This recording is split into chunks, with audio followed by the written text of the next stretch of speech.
सत्ता के गलियारों से, राजनीति अय्यारों से सीधे सच की जमीन पर। स्वागत है आपका सिटीजन वॉइस में, जहां हर खबर सिर्फ दिखाई नहीं जाती बल्कि सवाल भी उठाए जाते हैं। मैं हूं शब और आज हम आपके लिए लेकर आए हैं वो खबरें जो अक्सर पर्दे के पीछे छुपा दी जाती हैं, लेकिन सिटीजन वॉइस में उन्हें सामने लाया जाता है।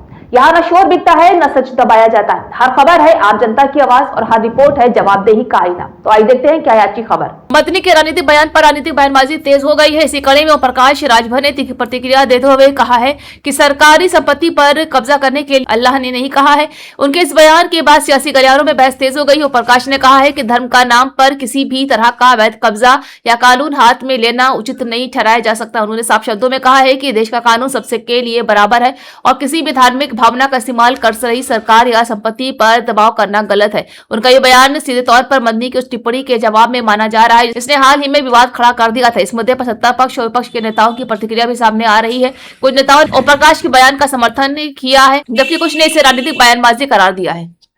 तो कौन मना कर रहा है? उनको अल्लाह की इबादत करना चाहिए, लेकिन सरकारी संपत्ति पर अवैध कब्जा करने के लिए अल्लाह ने थोड़ा कहा है।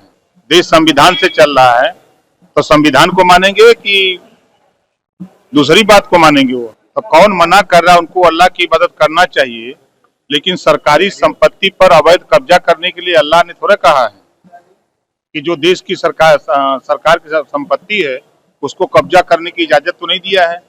देश संविधान से चल रहा है, तो संविधान को मानेंगे कि दूसरी बात को मानेंगे? वो यूपी पंचायत चुनाव में एक नया अपडेट आया है कि समर्पित आयोग रैपिड सर्वे करेगा पिछले वर्ष का, तभी आरक्षण तय होगा।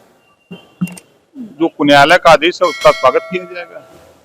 सरकार ने भी जवाब दाखिल किया है कि चुनाव से पहले हम पिछड़ा वर्ग आयोग का गठन करते हैं। नहीं, पिछड़ा वर्ग आयोग के गठन की प्रक्रिया तो चली रही है, पक्ष तो दिया गया है कोर्ट में।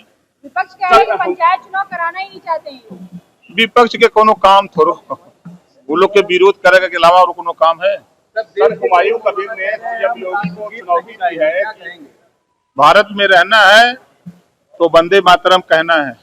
सीएम योगी को सर हुमायूं कबीर ने चुनौती दी है। उन्होंने कहा है कि ये पश्चिम बंगाल है, ये मुर्शिदाबाद है और ये बाबरी मस्जिद बनके रहेगी, ये उत्तर प्रदेश और लखनऊ नहीं है। निर्माण संविधान के दायरे में सरकार अगर बंगाल सरकार इजाजत देती है तो बना सकते हैं, नहीं देती है तो नहीं बना सकते। लेकिन सर बाबर आक्रांता था, उसको देखिए कितनी लड़ाइयाँ सुहेल देव ने इन आक्रांताओं से लड़ी है। कैसे आक्रांताओं के नाम पे मस्जिद होनी चाहिए?